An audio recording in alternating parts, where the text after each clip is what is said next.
Cek.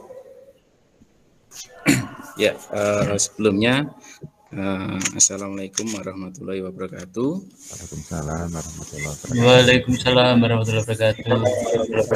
Ya, selamat pagi Mas-mas, bagaimana keadaannya? Sehat Pak. Alhamdulillah baik sehat Pak.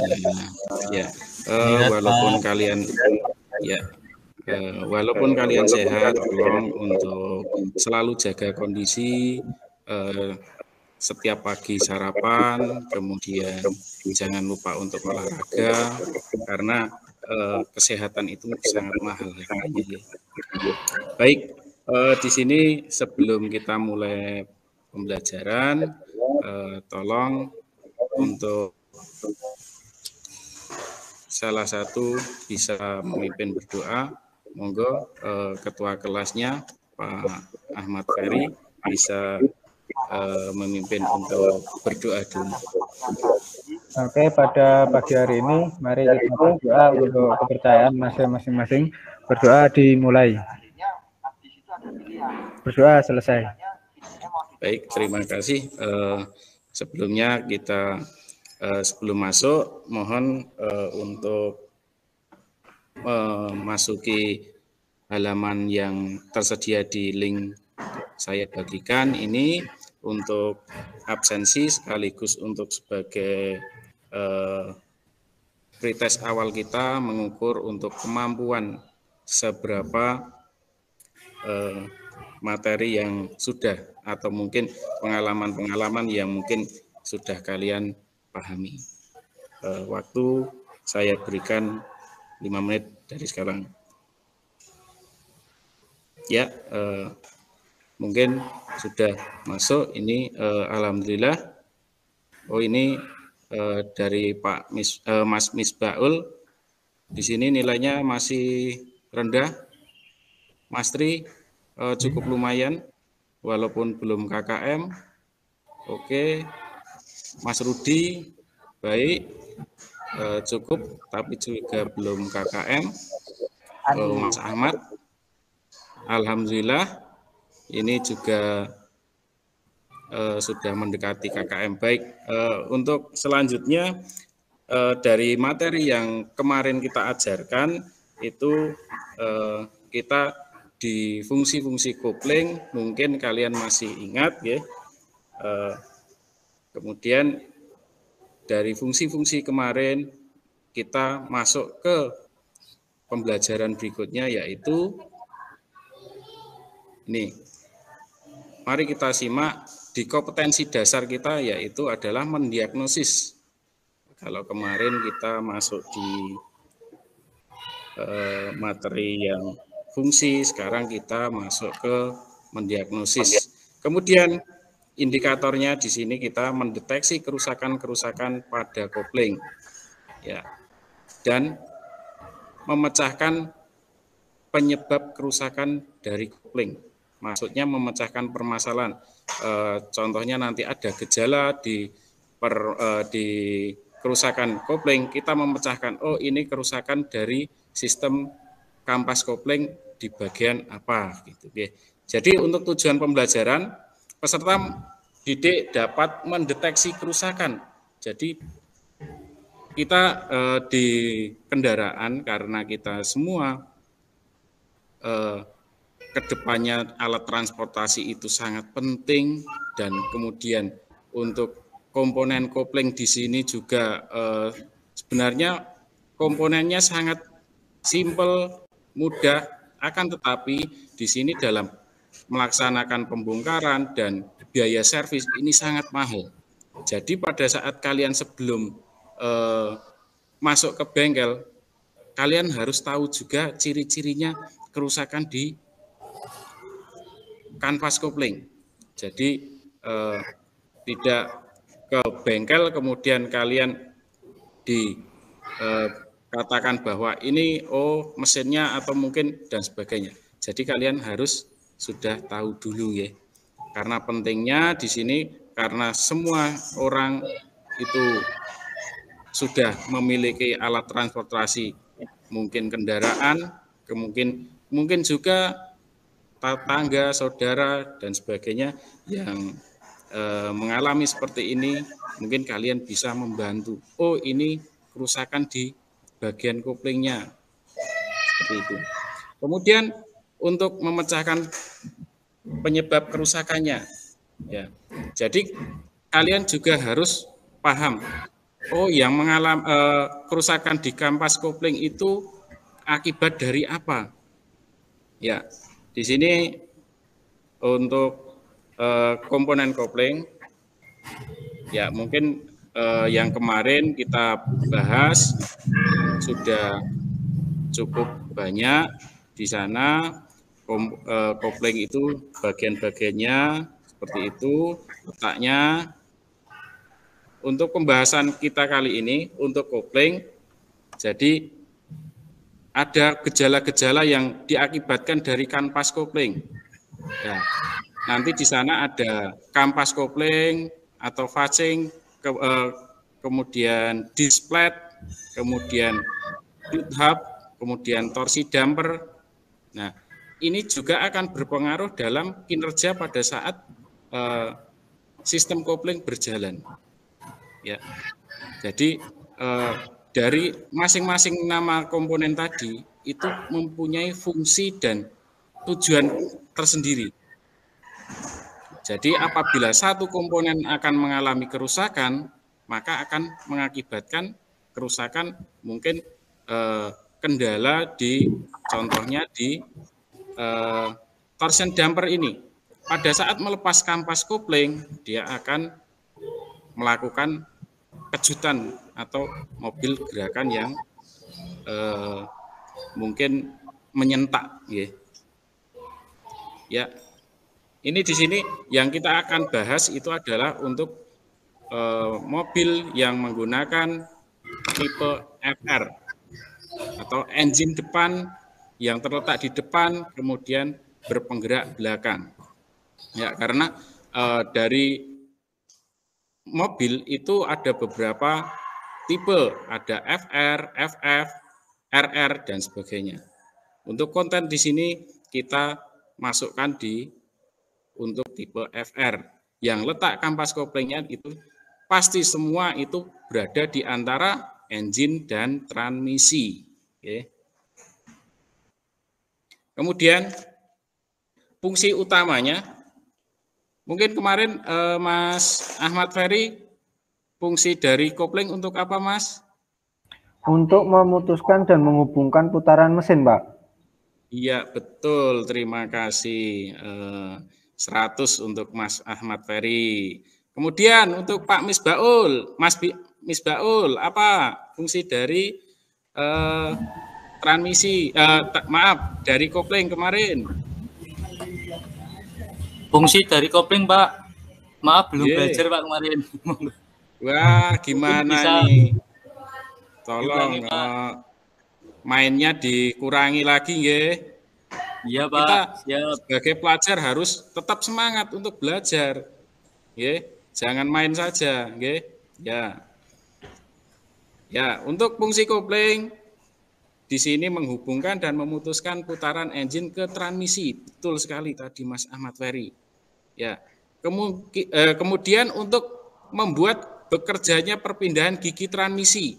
Jadi pada saat transmisi bekerja dari meneruskan dari putaran dari engine itu harus ada cut out pemutusnya, maaf. Jadi apabila akan memindahkan gigi itu harus ada pemutus putarannya. Kemudian memungkinkan kendaraan dapat bergerak dengan lembut. Ya, betul sekali. Di sini pada saat kalian melaksanakan gerakan dari kendaraan itu harus secara lembut perlahan, tidak langsung menyentak. Mungkin di sepeda motor atau mobil yang balap-balap seperti itu, di sana ya dibutuhkan untuk sistem kopling untuk pergerakannya secara lembut tapi respon, tidak menyentak. Kalau menyentak itu yang berakibat apa? banyak sekali akibatnya. Ya, itu ya. Mungkin pembahasan berikutnya kita bahas lagi.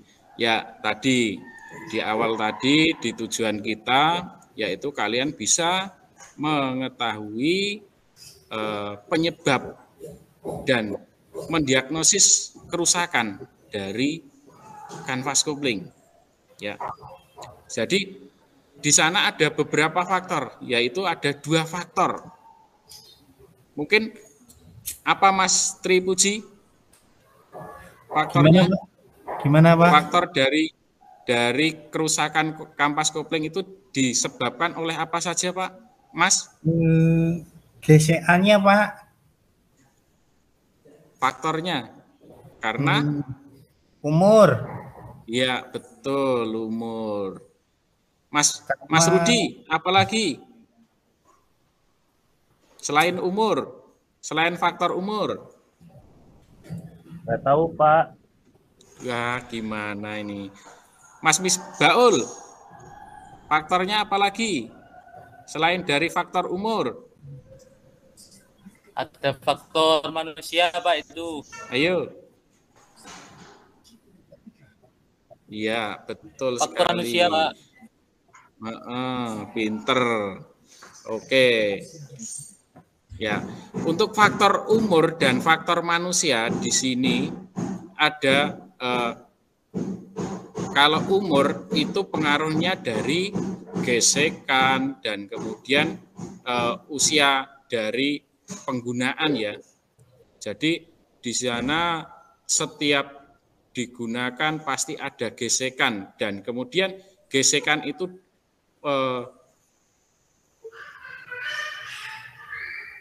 lama-kelamaan dia akan terjadi keausan. Nah, walaupun dalam penggunaan di sini konten dalam penggunaan kalian bagus atau baik atau benar, akan tetapi faktor umur karena gesekan yang terus-menerus itu juga akan mengakibatkan kanvas kopling rusak. Kemudian kalau faktor manusia, apa Mas Tri? Mainin kopling, Pak. Betul sekali. Injak-injak kopling. Betul. Ya, jadi di sini apabila kalian menggunakan kanvas menggunakan kopling itu tidak boleh dimainin atau mungkin ditekan-tekan ya. Pada saat melakukan pergerakan kendaraan menggerakkan kendaraan melaju itu tidak boleh dimainkan koplingnya. Jadi ditekan-tekan itu tidak boleh. Itu akan mengakibatkan apa? Gesekan yang sangat cepat dan kemudian seperti parut itu nggih Mas. Apabila satu tertahan oleh beban dan yang satu putaran tinggi itu akan mengakibatkan ya, gesekan akibatnya panas dan panas sehingga keausannya lebih cepat gitu ya. Itu faktor manusia. Coba di sini saya Bapak putarkan video, silahkan disimak terlebih dahulu.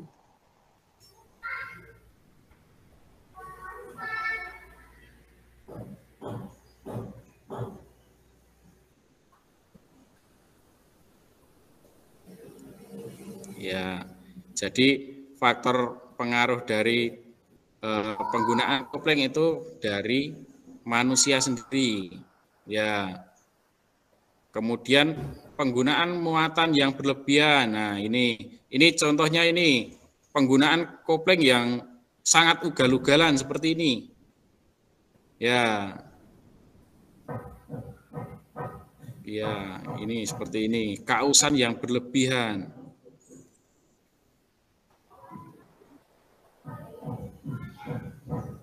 Ya, ini.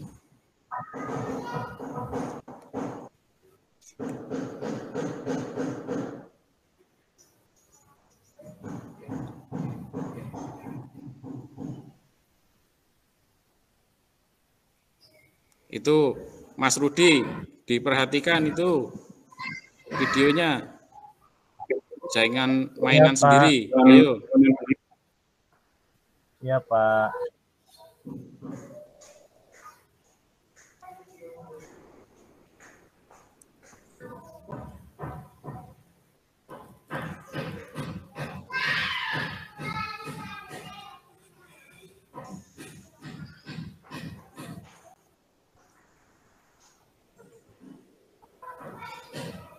Baik, mungkin itu dari video yang sudah Bapak berikan, dan kemudian dari modul yang Bapak share kemarin di grup WA, kemudian tugas-tugas yang Bapak kirim di Google Classroom, kemudian bisa kalian diskusikan dengan teman-temannya.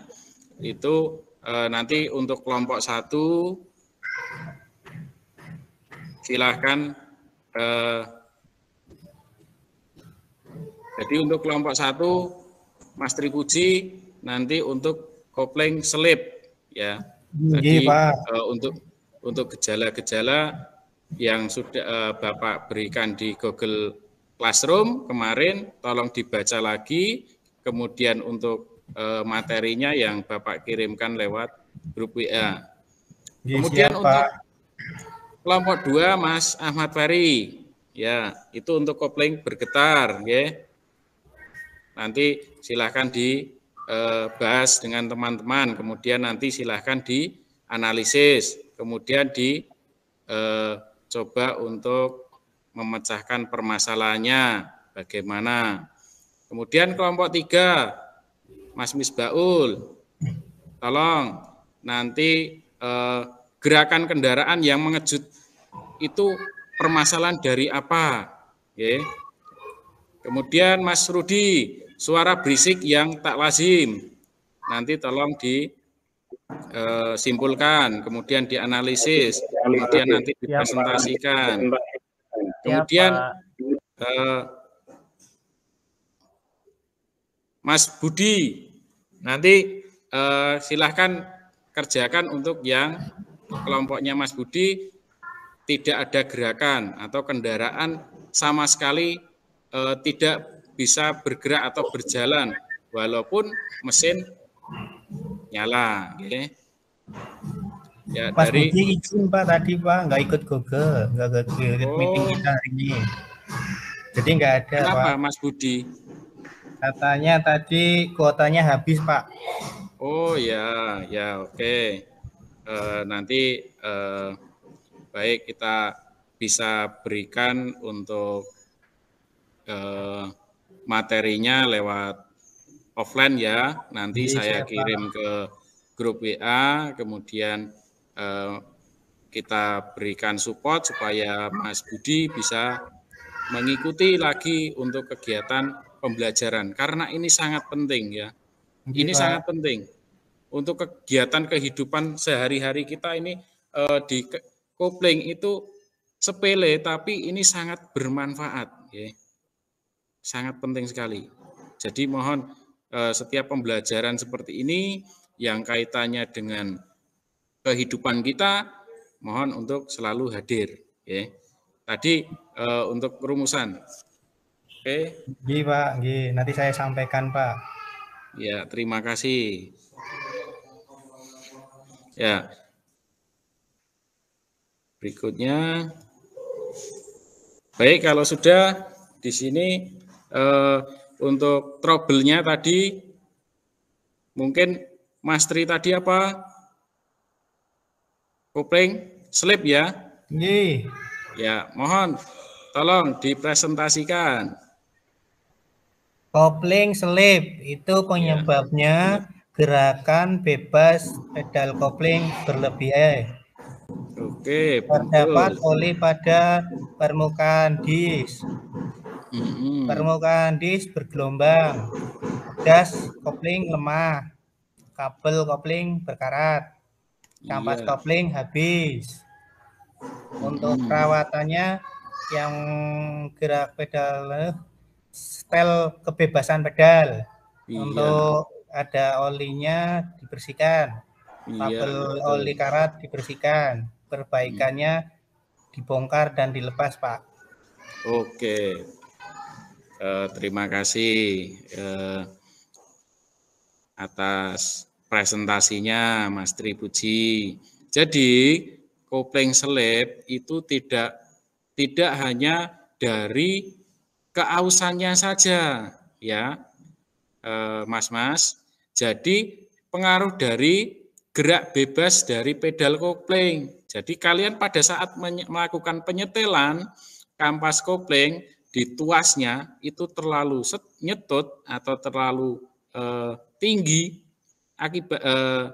akibatnya apa? Kopling itu selalu tertekan, akibatnya kopling itu selip. Kemudian bisa juga pengaruh dari oli, ya.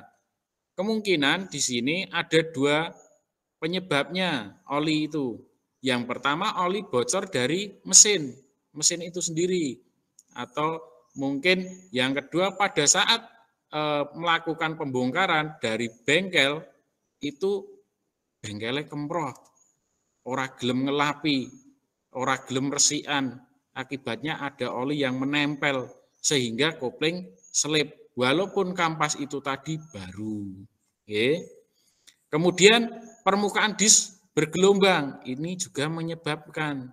Oke. Jadi pada saat permukaan disk bergelombang, pada saat itu si kopling tidak bisa menekan dengan penuh. Akibatnya ada gap. Nah, jika ada gap berarti kopling selip. Nah, kemudian beban pegas dari kopling lemah.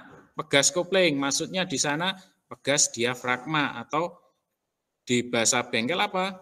Mas Misbaul, pegas diafragma? Mas Misbaul? Iya, Pak. Pegas diafragma itu kata lainnya apa? Apa ya, Pak? Matahari, Pak? Iya, Bukan, betul ya? Sekali, pegas matahari. Atau mungkin ada yang lain, Mas Rudi, selain pegas matahari? Di tempat saya bilangnya pegas matahari, Pak. Oh, sama, pegas matahari. Ya, ya mungkin kalau di bengkel-bengkel sini dinamakan gas matahari atau mungkin dekrup, ya. Dekrup, ya. Kemudian kabel kopling berkarat, ya ini juga berpengaruh dari selipnya kopling. Pada saat melakukan pengoplingan itu tidak tepat, tidak lancar kembalinya, itu juga akan mengakibatkan kopling berkarat, ya. Ya, cara perawatannya bagaimana? Ya, berarti kalau gerak bebas pedal kopling berlebihan tadi, berarti butuh disetel. Kalau oli, nah ini, oli itu yang tadi ada dua permasalahan, kemungkinan bocor dari mesin, berarti harus mengganti seal crank as. Kemudian kalau dari pemasangan mekanik, berarti harus dilepas dan dibersihkan lagi gitu nggih. Ya berarti harus cara perbaikannya dibongkar ya. Oke, terima kasih Mas Tri. Bagus sekali. Kemudian tadi kelompok 2 siapa tadi? Monggo. Oke, selanjutnya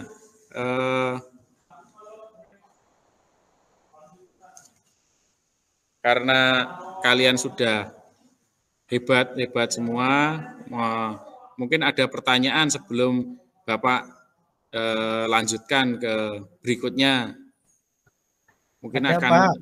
Ya silahkan Mas Tri, tanya apa?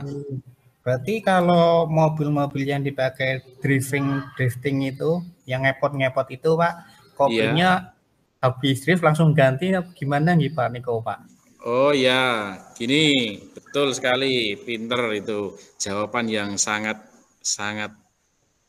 baik sekali itu. Ya, kalau di mobil-mobil drift itu biasanya kanvas kopling di sana secara otomatis penggunaan dengan faktor manusia yang istilahnya ugal-ugalan seperti itu akan membuat kanvas kopling itu pendek umurnya, keausannya akan berlebihan. Oke. Jadi kanvas koplingnya itu akan diganti setelah beberapa kali penggunaan saja. Maksudnya beberapa kali penggunaan itu di satu event dia berjalan 2 kali putaran. Nah, setelah itu berarti kanvas kopling mau tidak mau ya harus diperbaiki. Oh, berarti jadi boros ya Pak, efisiensinya iya, kurang. Efisiensinya boros, betul. Ya. Tersebut Pak. Ye, sama-sama Mas Tri, ya. Mungkin yang lain ada pertanyaan? Oke, kalau tidak ada, Bapak lanjutkan ke post-test untuk mengukur dari materi yang sudah Bapak berikan kepada kalian, sampai mana pemahamannya, dan ada peningkatan atau tidaknya. Monggo, saya berikan waktu 5 menit dari sekarang. Linknya saya bagikan di kolom chat. Monggo. Oke, terima kasih. Ini luar biasa ini. Tadi Pak Mas Rudi ini yang sering ngantukan ini. Ya, ini alhamdulillah nilainya luar biasa 90. Mas Tri ini, wah luar biasa Mas Tri. Dapat 100. Oke. Alhamdulillah. Miss Baul ini tadi dapat 60. Waduh, kenapa ini Miss Baul stagnan di 60? Sering main ini ya, sering main ya. Ya Pak, diperhatikan. Perhatikan Pak. Oh iya. Oke, Mas Ahmad Ferry, lumayan ini. 90 juga, sama seperti Mas Rudi, ada peningkatan, alhamdulillah. Oke, dari mungkin dari sini bisa menarik kesimpulan, Mas Ahmad Ferry, monggo kesimpulan dari pembelajaran yang Bapak berikan. Halo, Mas Ahmad Ferry, ya kesimpulannya dari ya. Mungkin suatu pengendara kendaraan pada situasi macet di jalan menanjak itu sebaiknya rem posisinya pada handrem, kemudian masukkan gigi ketiga, sewaktu dipegas, kemudian pedal kopling langsung dilepas, mesin kendaraan masih tetap nyala, dan pada saat handrem dilepas kendaraan tidak bergerak alias merusakkan yang terjadi pada kendaraan tersebut. Yang kedua, perkirakan kerusakan pada kopling dengan cara posisi kendaraan tidak. Iya. Oke, terima kasih Mas Ahmad Ferry, bagus sekali. Jadi di sini untuk evaluasi Bapak tambahkan kendaraan itu jadi pada saat digunakan itu juga harus dengan cara yang tepat supaya dari komponen part dari kendaraan itu akan awet, ya. Kemudian faktor dari kanvas kopling tadi itu ada 2 faktor, faktor manusia dan faktor usia. Jadi kalau manusianya ugal-ugalan dalam penggunaan, kemudian dalam melakukan pengoplingan, itu juga akan mengakibatkan kerusakan yang lebih cepat. Kemudian cara pemeriksaannya di sini untuk kanvas kopling, AUS, yaitu dengan melihat kendaraan dalam posisi tanjakan atau mungkin pada saat posisi diberi beban, kendaraan itu cenderung turun powernya, itu ya. Baik, untuk pertemuan berikutnya kita akan masuk di perbaikan kopling. Ya, untuk kompetensinya nanti kita di kompetensi memperbaiki kampas kopling. Ya, menentukan cara perbaikan. Oke, sebelum kita akhiri, selalu jaga kondisi tubuh, selalu olahraga, jangan sampai telat makan. Sebelum kita akhiri, mari kita berdoa menurut kepercayaan dan agama masing-masing. Mudah-mudahan dalam praktek, dalam pembelajaran hari ini, kita selalu diberikan kemudahan. Ya. Selalu dilimpahkan rahmat, rizki, serta hidayahnya. Ya. Untuk berdoa, kami persilahkan. Selesai. Assalamualaikum warahmatullahi wabarakatuh. Waalaikumsalam warahmatullahi Waalaikumsalam warahmatullahi wabarakatuh. Baik, terima kasih Pak Bayu yang tampil keempat ini. Ya, baik, mungkin